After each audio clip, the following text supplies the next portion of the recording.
So we are out at my buddy Jesse's place. Anna's here. Well, so I actually got offered a parts car, and we're going to turn it into Anna's little cruiser. You guys want to see that? Thank you for putting the for sale sign up. I thought it looked better on there. It's kind of got the Christine look. Yeah. 1964 Dodge 440 asking 2,500. Yeah. Now we can see this side of the car. Wow.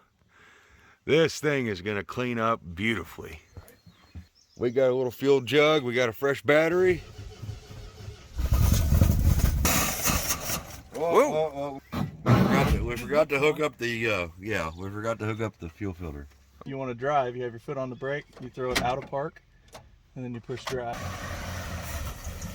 Oh my God. We ain't got no brakes, so. But Jesse knows how to operate a push button.